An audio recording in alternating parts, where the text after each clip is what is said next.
Okay, so we are going to bring back to the stage, most of you were here yesterday, but just in case you don't recognize one of my co-partners in crime who helps keep track of happiness and time, Kennan Salinero is the executive director and founder of the Yamana Science and Technology Center. Bring her down to give us some more happy direction on what we're going to do to all become more incredible than we already are. It's you. More incredible. Yes. All right. I did not hear anybody clap. What are you thinking? We have a queen amongst us who's going to give you some words of wisdom. We must have clapping. Thank you, Texting you how much we love you. You're texting. Oh, speaking of that, thank you. Thank you for that segue. Do not forget to be tweeting, taking pictures, tweeting, hashtag F4H, so that not only will the entire world know that we're live streaming around the world, we'll all make sure we connect with each other. Last night, my phone was lost. Can you imagine? It was in my pocket of my jacket. I had to do a retake for something that wasn't properly perfect, and being that I'm so perfect and so was that person, we redid the bio. I took my jacket off and left it there last night with my cell phone. So if any of you are trying to find out why I wasn't tweeting last night, it's because God made it be that I just go home and go to bed. And I still have no phone. And my clients, my staff, everybody probably wondered, what happened to Denise? She got swallowed up at Stanford. She doesn't even have a phone, nor do I have internet at my parents' house. So there we go. I'm happy. I'm happy. I'm so happy. So send me a text. Burn up my phone. It's digital detox. It only happens when I go out of the country. So I'm out of the country. I'm in heaven. Okay. Phoneless heaven. All right, and we're kind of dancing up here with the mics and the exchange. So this is actually Terry and me both presenting, but I will try to channel Terry up here. So right now we're going into something that is about you, everyone that came to this, everybody that's in this room that came to this meeting, and your narrative. And if you were here yesterday at the end of our panel, I gave my narrative, and I wanted to give a little context to kind of set you free. So the context is first the end of the story at the personal level. So my son just graduated physics at Berkeley, and he just called me on Tuesday night. He's been accepted at Boulder in Michigan and a few other places studying astrophysics. So he's doing great. And he also does parkour and he juggles. And my daughter is a science teacher, and she runs a circus camp in the summers, and so they're doing great. The larger story, end of the story, which is actually just the beginning, is that narrative that I give.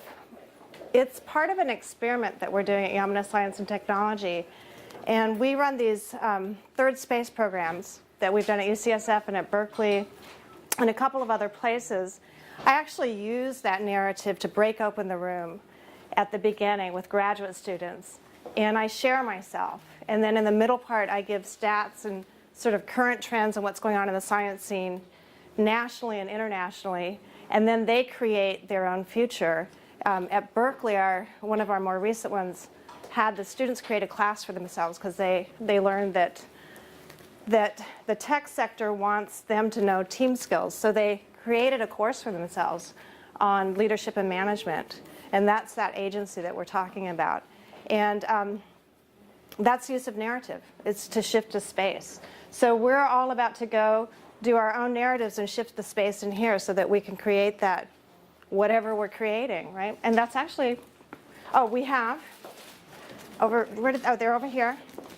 Terry, come dance with me, because we're creating this together. We have toys. We don't know what we'll do with these toys, but we just have little goo-gaws here. And the thing is that you're creating your own personal narrative, so we're going to be passing these out. And these indicate it's your aspirations. So my narrative actually has me have an aspiration. It's not only to shift how science is. I have 2 chronically ill sisters, and I want to shift how health is. I want them to not be in that space. Short-term partners, medium-term partners and checkpoints, supports, challenges. You're going to be filling out this space because that way we can create those sticky points together. Anything more on this? Yeah, I'll add one more thing.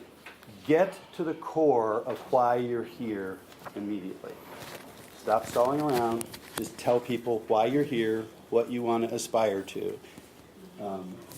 We were encouraged to be happy, so be aware of what makes you happy. Turn that inspiration into your aspirations, articulate them clearly to other people, the person next to you, whatever.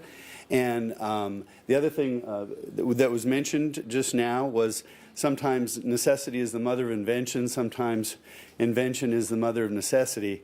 And just to get my geek on here for a second, I'll show you what is interesting me these days. And what I'm thinking about right now, what does this have to do with what Steve talked to us about this morning? Like, how do we get from super geek, high tech, latest thing, this is from the Google Glass Explorer program where there's not that many copies of this around, to really helping people all over the world at all levels, not just the extremely geeky. So we're going to hand out some things now.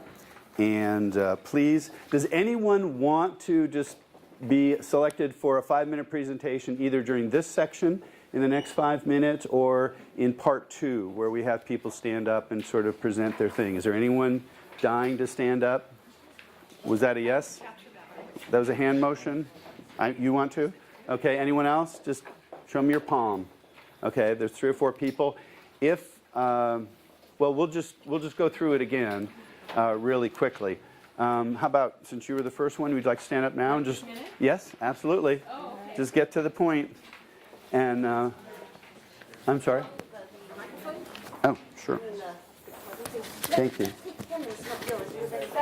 This is Kennan's. There's just one we're sort of passing around. It was so successful pass off that no one saw it. Isn't that great? Magic. There we go.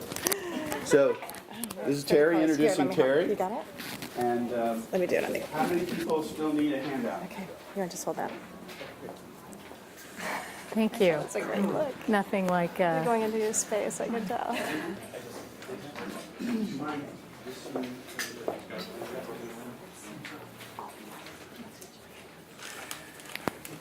So when I hear statistics, I often tend to go to sleep. So I'm hoping that you'll stay awake just for a couple here. So people are always shocked when I let them know that $90 billion every year is spent on purchasing medical devices and mobile health apps in the developing world. Okay? $90 billion is spent purchasing medical devices and mobile health apps in the developing world. If that number isn't shocking enough, what about 70% of the medical devices that are purchased for the developing world don't work in the developing world? Let that sink in for a moment. Now, the consequence of that, or one consequence of that, is that 3 billion people have no access to health care. So I'm a happy person, but this really pisses me off. So it seems to me that this is actually, of the many, many problems in the world that can't be solved, this is one that can be solved. So there's a disconnect between, you know, what our intention, that $90 billion, nobody's spending it just for nothing. There's well-meaning people who are making the equipment, who are purchasing the equipment, and who are acquiring the equipment. But it's not connecting in terms of actually serving the need that's there.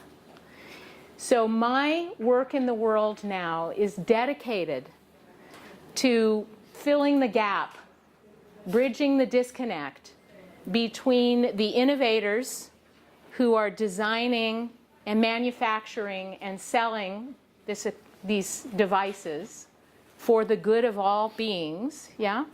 The people who are in the middle, who are doing their best to source, procure, and distribute these devices for the good of all beings, and the health workers on the other end who are desperately trying to use every resource they have to serve these enormous populations who need what they have to offer. So in the last almost 2 years, I have put myself towards this venture of creating an organization called BioMedLink, which is designed to bring all of those stakeholders on that value chain together. And where I am deeply, so I'm clearly passionate, clearly inspired, right? Clearly determined, very tenacious. I'm a great connector. And I'm really frustrated and stuck in terms of moving this thing forward. So Terry, So, yeah. right here's the perfect time then. Just capture and articulate in terms of aspirations. Like if you can give us maybe a sentence or just some very clear words. Well, the aspiration is to systematize serendipity in global health. Awesome. All right? So that's my tagline for BioMedLink, is systematizing serendipity in global health. So all those amazing stories that you hear about or experienced, oh, I went on this safari and, you know, we met the driver and the driver took us to his village and we heard about, you know, the kids there who all have something. And so we went back and our cousin works for this hospital and they had an extra x-ray machine and we sent it there and that's the end of the story. Everybody gets inspired. But that's not the end of the story. Which leads us to So, challenges. yes, challenges. So my aspiration, systematizing serendipity in global health. The challenges right now that I'm facing are, where's my team? Where's our funders? That's about it. Everything else is terrific. Speaking of which, Yes, where support. might your supports be? Well, this room seems like a really great place. Franchise for Humanity. I feel deeply supported in, you know, people like, yeah, this is such a great idea. Go for it, girl. And something more will be necessary in order to take the next step. So I'm sharing with you with the complete confidence that somehow this touches on something or someone, people in your networks, ways that we can collaborate. There's a lot more that I could say, but I am going to be, you know, off stage in just a second. That's right. The shepherd's hook's coming Thank out you right now. so much. Thank you. Actually, show of hands so you see who wants to help you with your aspiration right now. There you go. And do you want somebody to capture that? Or do you have it in your... Yep, all of you, Yeah. yeah, we'll connect. Thank you so much. Okay, let me get the mic. Oh, yes.